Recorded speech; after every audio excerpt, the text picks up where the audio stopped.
Hello, hello. Good morning, guys, and thanks for tuning in to our local viewers, to our very loyal viewers. So, welcome to another weekly crypto market update. As always, this is Setup Saturday, and I'm here with Zero Cool. How are you? Not too bad. It's a bit worse. How are you?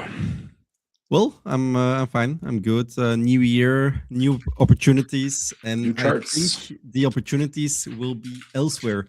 So today, what we're going to talk about, like I said, opportunities will be elsewhere. Why? Well, that's because according to Michael Howell, the global liquidity cycle has topped out, and it topped out in the last quarter of 2025. So we're gonna look at that most of the time, and also what you can do then this year to preserve your capital and to even grow it if there's the opportunity. Mm-hmm.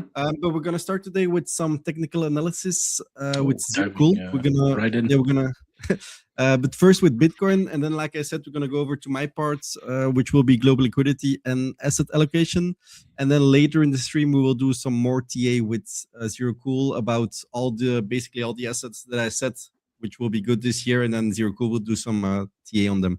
Yep. So yeah, Zero Cool, you can dive right into it. Sounds good.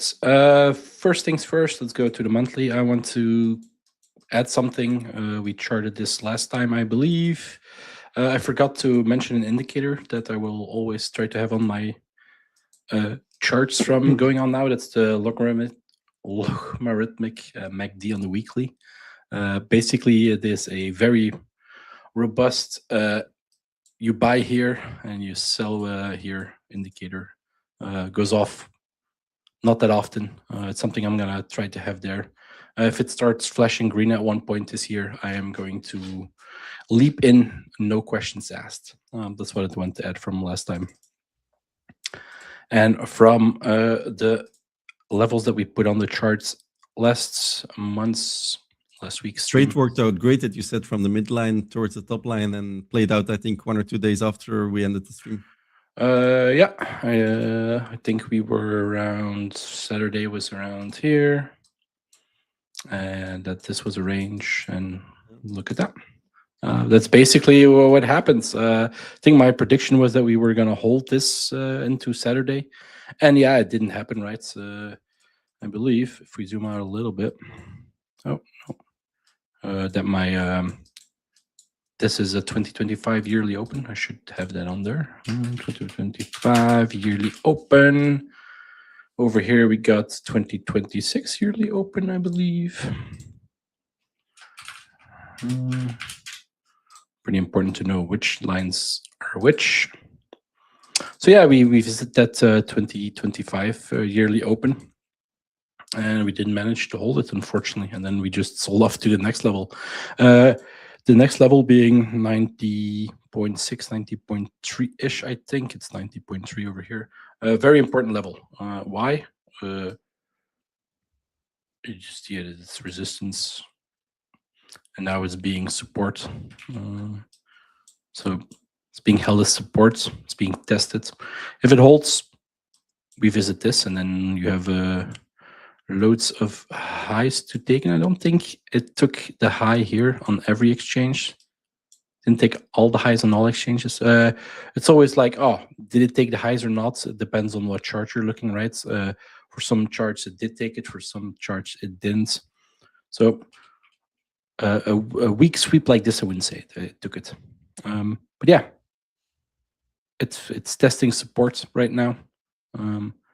And honestly, I think we should be a little-ish bullish and trend upwards towards our 114, 107. I do think we might stall out before that.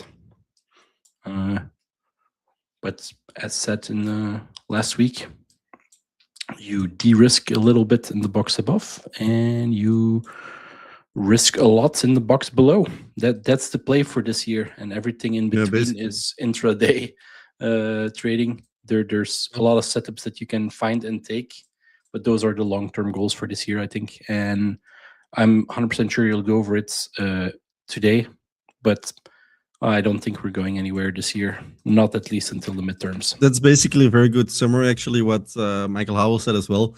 That so this year, Bitcoin will still be a good option to buy, but buy it when it's going down. So, for example, I think the ranges that you just showed are perfect for the year ahead. It's not like Bitcoin is going to crash. I think it's just going to range, and I think it's going to range in between your two boxes. And when it goes into the lower box, you just buy. When it goes into the box above, you sell. It's super easy actually.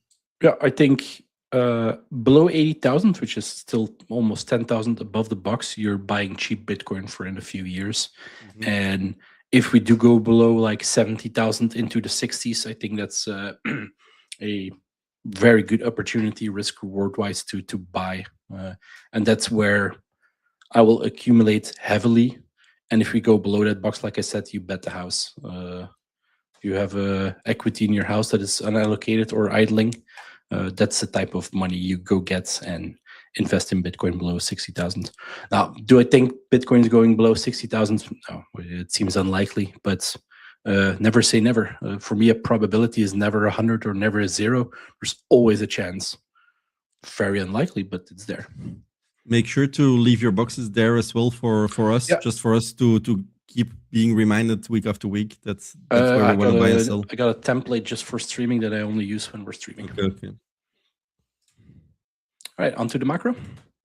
Yeah, so I'm gonna share my screen. So first and foremost, what I want to say before I start is, oh, you're not. Oh, there you are. Back. Is that this was a very good video. So sometimes I want to show you guys a video that's really important. And this is one of the videos that there's just one about every year. And this, for example, is the one where Michael Howell is coming on and said, okay, global liquidity has peaked now. He's giving very good scenarios why it's peaked and what you should buy. So I'm going to try to do like a summary of it today, but really, if you're interested in that, it's really the video that you need to watch this year if you want to know how to be allocated for the months ahead. So I really recommend this one, and that's why I wanted to start with showing you guys it. Yep. So going and you were started to watch it, right? Very cool. Yeah, I watched about half an hour of it, and then it was time to get ready for the stream. Yeah. So like I said, this is the global liquidity cycle, and unfortunately, it's ended. Well, it's not ended. The cycle just ended. The cycle peaked, and so according to the data, it peaked in Q4 2025. We see it aligned as well with the Bitcoin top. So the thing also with the global liquidity data is you don't have it the day itself. So and data is still coming in. Apparently, it doesn't have the whole data yet. But apparently, according to the data that's available already, is that it stopped in Q4 2025. So again, at the same top as Bitcoin, which was expected. We thought it was going to go a little bit further into January, but you can never know that super precise with these kind of things. No Santa rally, unfortunately. No Santa rally, and yeah, the remainder of the year will be super calm, super range bound. And another thing I wanted to say is what you have to know about the global liquidity cycle is that it's basically measuring momentum in liquidity. It's not, for example, that now liquidity is going to go lower. Well, the total amount of liquidity is not going to go lower. It's in fact even possible that global liquidity will still keep expanding, but super slowly, like maybe a 0.1 percentage points every month. Just keeping range bound, but that means that the momentum is not there, and that the cycle, the global liquidity cycle, is basically going downwards. Another thing I see here is, so this is the global liquidity cycle, but only advanced economies, and also there's not China in it. Why? Because Correct. China is actually doing something else at the moment. So Chinese liquidity is bottoming. I will show it a little bit later. I got the chart as well. And so Chinese liquidity will probably go upward. So this is only advanced economies minus China as well, which has topped out, which makes it pretty interesting about what to buy and what not to buy, actually. So next slides I got here, basically the global liquidity. So like I said, it's possible that global liquidity will still go upwards. And as you can see at the moment, global liquidity is still sitting at an all-time high. Basically, last week, global liquidity made a new all-time high. If I look at the numbers, it's at $186.66 trillion, but you can just see that momentum is slowing. And that's the most important part. So one, there is no abundance of liquidity, which is not good for crypto. and that momentum is slowing. So basically, the 3 annualized growth rates of global liquidity is only 1.3%. Yep, And that's that's the orange line, by the way, the full line that we're talking about. yeah. So basically, the difference between the full and flash is that so flash the gray line, that's basically the global liquidity data in the moment itself, and then the full line, that's when all the data is collected, and this is basically the accurate global liquidity.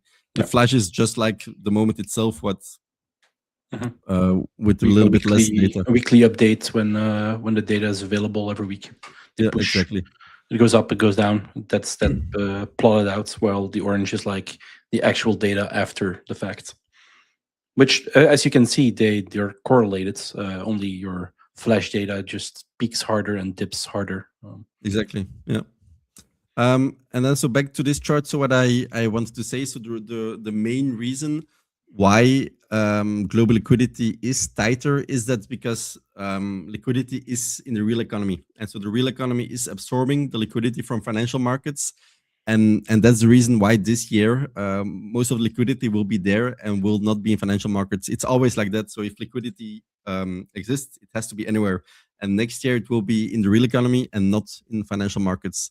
So then, of course, everyone wants to know when will be the bottom of global liquidity, and that's of course hard to know. But you can always guess on, for example, based on history, based on what you can see on the screen, and usually it's about 30 to 35 months afterwards. So let's say the peak is what happened in Q4 last year.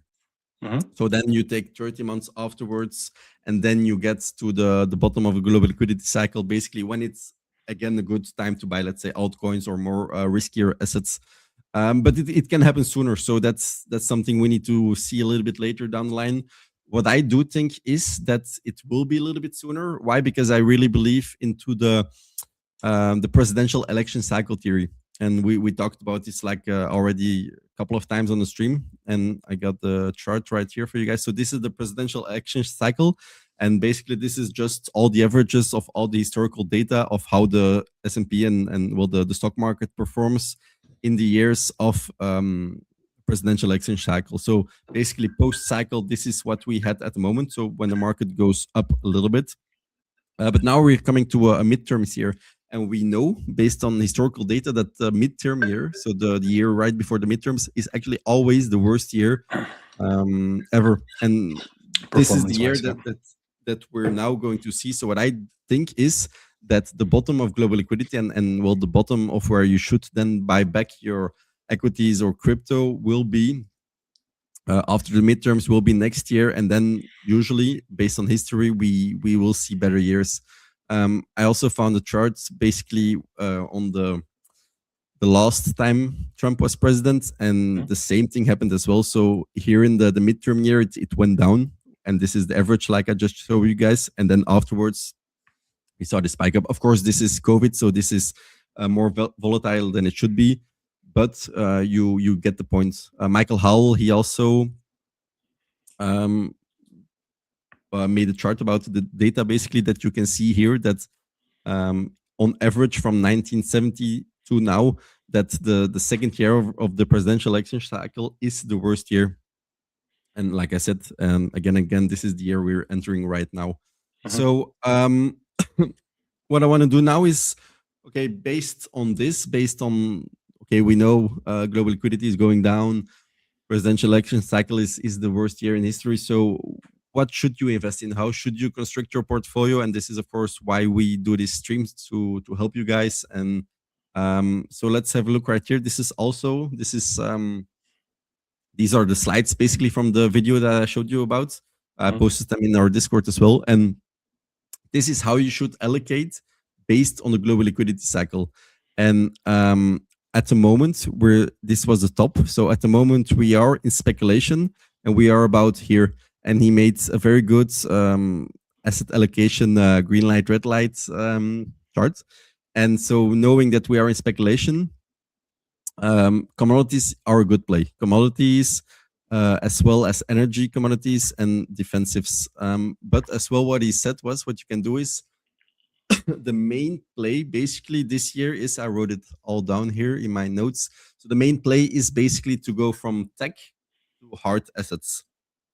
Hard assets meaning gold, Bitcoin, commodities, assets that the government can print, because the government will still print money. There will still be monetary inflation because at the moment the government basically is already at a max of how many tax they can impose on people. So they will have to print as well. So it's not that, okay, like I said, the liquidity will be in the real economy, but that doesn't mean that there won't be monetary inflation. So there will still be monetary inflation. So which assets will be doing good? And like I said, Bitcoin, gold, and commodities. That will still be like this. But another thing I want to add to that maybe is, because it's a crypto stream, that altcoins are not a monetary inflation hedge. Altcoins are risk on. Yeah. And that's why I think Bitcoin dominance will still continue to go up. I don't think Bitcoin dominance will go down. I don't think we will see an alt season. So that's why, but I already did a couple of months ago. I told it on the stream. Basically, I think, so I sold my altcoins, and I think Bitcoin will perform better than altcoins this year. Then the other things that he said, which will be good next year, are government bonds. And government bonds basically will be better a little bit later. So at the moment they're orange, but they will be a little bit later down the line. But like I said, we're already lower here in speculation. Then the third thing, like I said, commodities and energy are good as well. What else did I wrote down? Gold, of course. So gold is the same as Bitcoin, actually. Like I said in the beginning of the stream, Zero Cool showed two. Sorry, let me drink something. Zero Cool showed two ranges, and it's basically the same for gold and Bitcoin. So it doesn't. What I want to say is, it doesn't necessarily mean that you should now buy up all the gold and all the Bitcoin that you can. No. So both gold and Bitcoin will be range bound this year, meaning that you buy them when there's a dip and you sell them when they're overvalued.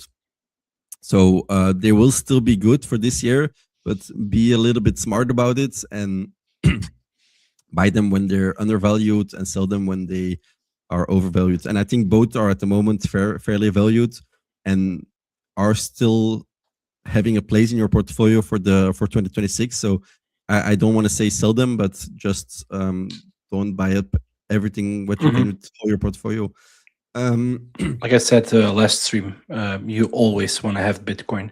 You never ever want to have zero Bitcoin exposure.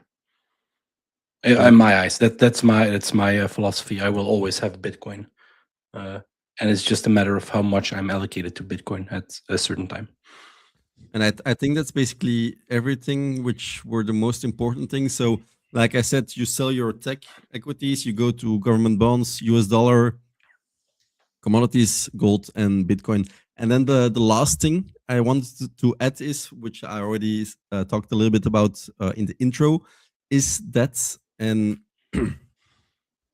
basically since 2013, actually, the US liquidity cycle and the Chinese liquidity cycle, they're not the same anymore. So, and it was even worse. Well, it was even better before the 2000s.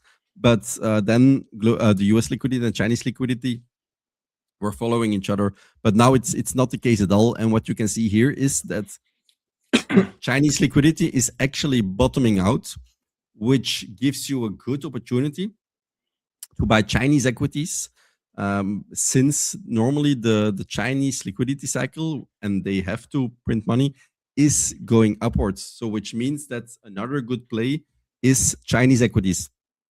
What can you buy, for example? So just I always, if I give, let's say, investment advice, is to buy ETFs and indexes. So the best Chinese index is just buy the Shanghai index, and that will do fine this year. Sorry, I don't know what I have.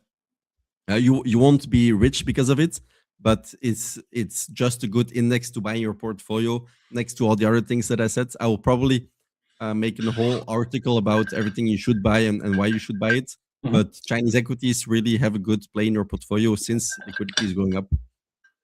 Another thing which Oh, sorry. You can No, clearly no, you see can go. this is a inverse correlator, right? When the black line is going up, you got your Chinese orange line going down, and then inverse. And Now we, it wasn't this way before, but now a little bit, yeah.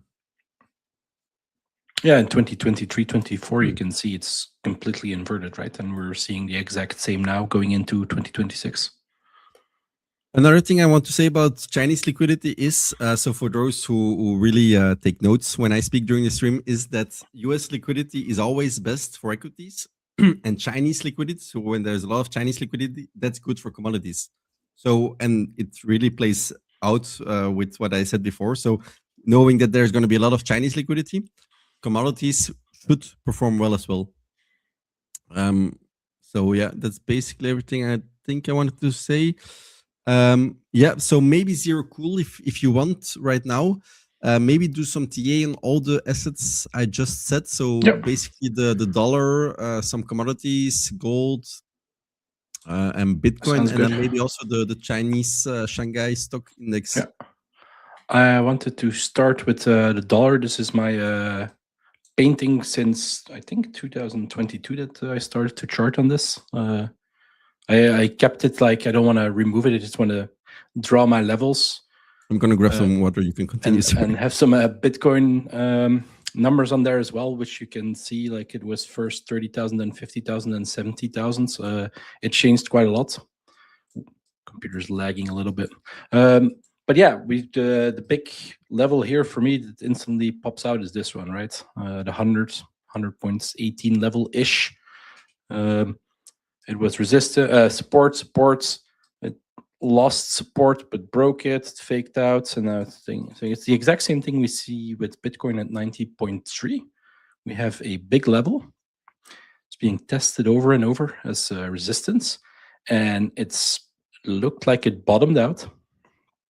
It's gonna test it again, and at one point it's gonna flip or it's gonna burst through it, probably take this high, test it as support, and then what's likely to happen is that the dollar does a little this, and it drifts back to like 105 or 107 area here, and the dollar gaining value.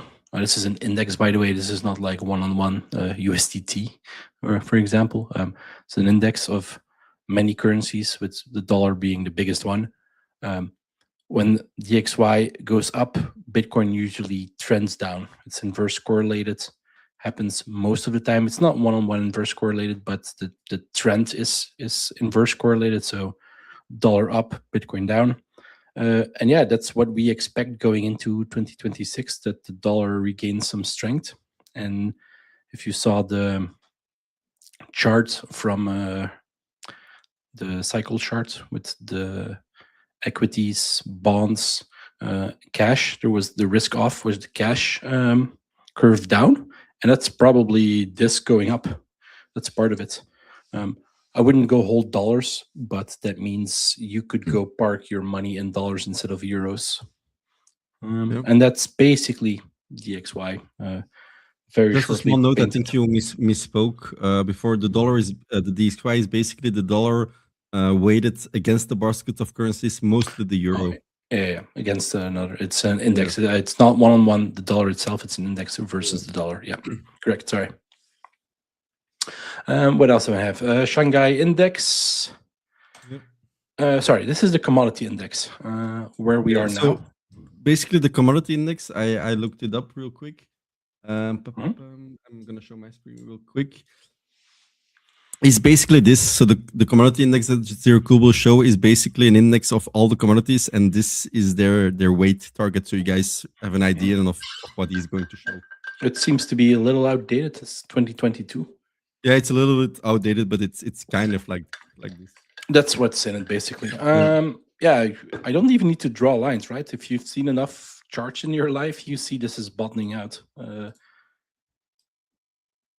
You can like clearly tell this is like forming a bottom. The downtrends is slowing down, and you can start slapping some indicators on this. See, it's being extra laggy today. I don't know why. I think this is good. Yeah.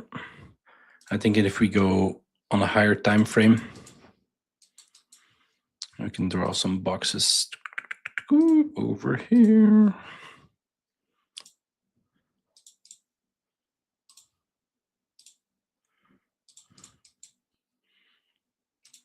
Mouse is being extra laggy. It's like my inputs inversed and then double clicking.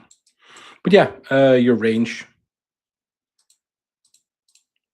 And for me, this looks like it's bottomed and it's ready to test higher. Again, these are the plays. These are the safer risk-off plays. You're not gonna print 100x with buying an index of commodities, but your goal is to outperform the stock markets. It's to outperform inflation, and if inflation is 2 and 3%, and you hold stuff like this that does 8%, you are outperforming inflation. And if the stock market has a boring / downwards year, you are outperforming the stock market, and that's the goal of your portfolio. Yeah, exactly. That's what you guys need to have a little bit in mind for the year that's coming. Based on what I think is going to happen, is that it's going to be a boring year, like Zero Cool said. So we won't see the gains that we saw the last 3 years. So last 3 years, we saw every year the S&P going up by 20%. We won't see that this year. So you need to revise your strategy a little bit, because that probably won't happen again this year. Yeah. And then the last one I have is the Shanghai index. This is basically the stock market of China. Again, the first thing I noticed when I need to zoom out a little bit, I think. First thing I noticed is it had a clear bottom, clear lows. They swept, and they were retested, and we drifted higher. So it has already bottomed, and if we look at the chart that Jack showed not too early ago, or not long ago, with the global liquidity index for America versus China, it was inversely correlated, where your American stocks are here, and your China stocks, the input lag is insane. Here, this will trend down and this will trend up. So you don't want to be in American stocks. Some of them, energy, obviously, if you looked at nuclear the last week, it did like 40% on average for most big companies. Stuff like that is still trending upwards. But on average, like the S&P 500, it's topping out and then trending down. And your Shanghai local company index here is trending up. I'm gonna plug in my mouse real quick. USB cable goes there, and then USB-C goes in here. Boop, boop, boop. Yeah, much better. Okay, yeah, this is ready to take these highs. I already took some of them. I think this is gonna trend up. First stop, probably 2.6K. Now, getting exposure to this, you'll have to Google or AI a little to find out what's the best way to get exposure to this market is, because I'm fairly certain Europe or America or wherever you are cannot straight up buy this exact index. You'll have to buy an ETF that tracks this index or follows this index. And that's it for the Shanghai index, honestly. Up, and again, 2.6 by the end of the year. It's 15%. It's, again, you're in crypto. You're probably in crypto to chase those 100x's. This is 15%, but that's what you buy if you want steady performance. Basically, and 15% against what we think a stronger dollar. So, so it will be 15%. But since the dollar will probably go up against the euro, in the euro you will probably make like 30% or something. So yeah, and it's just like this in a bear market here. You need to invest otherwise. So you cannot just say 100% in euro or dollar. That's also not a way to invest your money. So basically, this is how I'm gonna do it. I don't know what Siracuda is gonna do. I think he's gonna buy a house or something. Yeah, I'm gonna buy a house. So my quote unquote strategy is the first 3-4 months I'm gonna sit on my hands, which is extremely hard. I've noticed because there's already at least we're the 10th this month, already like 2 or 3 times. Like, maybe I can allocate a little bit there and then sell here. I'm like, nope, not gonna do it. I need to sit on my hands for 3 months. It's also not really place. It's more long-term investing asset allocation for the year ahead. It's so exactly. We've got stocks that I'm in, like AMC or ASPI, which is nuclear, that have 40, 50, 60% drawdowns.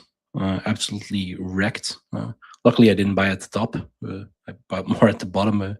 But you need to. It's not a play that you do in a week or 2 weeks or 4 weeks. Those are long-term plays, and especially AMC, which is the theater chain. I think the stocks will have a bad year in America, but the economy will do well. And most people, if you watch, Michael Howell explains this all in his video that we talked about at the start of the stream. So definitely go watch that. But he says that the economy in America is going to do well, and if the economy is doing well, people will spend more money. And one of the things that people frequently do is go to the theater. So stuff like AMC, I think, is heavily undervalued. That's basically here defensive stocks, which you can still buy. What I said mainly was go out of tech, and you can buy defensive stocks. It's a good time for defensive stocks as well. So that's something you can consider as well. Maybe for old time's sake, or not old time's sake, but just let's do our predictions of Bitcoin. Yeah. So that. All right. So unfortunately, I won. I was lower than yours. Yeah, mine was resistance, obviously. For next week, even though global liquidity has stopped, I still believe that we're gonna go into the clouds and touch 100K. So I still think we're gonna go up. I'm gonna keep my line exactly the same for. I'm gonna do the same. You can keep mine there as well. Okay. All right. Perfect. And then and that's next week we can do the edge to edge play, right? From 94 to 104,000. And then we sell, and then we buy everything that I said today. So, and then we chill for the year. Exactly. Well, I won't be chilling. I'll be buying a house, and with that comes 101 new headaches that I'm not prepared for. But and it's also not a money sink. It's you should see it as an investment. There's endless material on the renting versus buying a property, and I think it's personal preference how safe you want to feel, like where you live. If you rent something and you're happy there and you can save some money, by all means, there comes freedom. I was able to move from Europe to Canada because I was renting. If I bought a house, it would have been 100 times harder. You just pack up my stuff and leave, and the lease, done. It's not something that you're able to do on the fly when you buy a house or are buying a house or have a house. Pros and cons, a lot of material on it if you want to dive into that. But that's my investment for this year. It's a house. Okay. Well, I basically told all my investments on stream today. So I hope you guys enjoyed it. If you like this kind of content, please leave a like, leave a comment. I think we will do more these kind of things if the crypto market is super boring like it is at the moment. So we still want to keep you guys informed about how we are investing, but how you can invest and the reason behind it. So yeah, leave a like, leave a comment.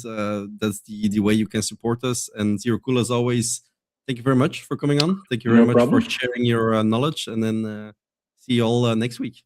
See you guys next week.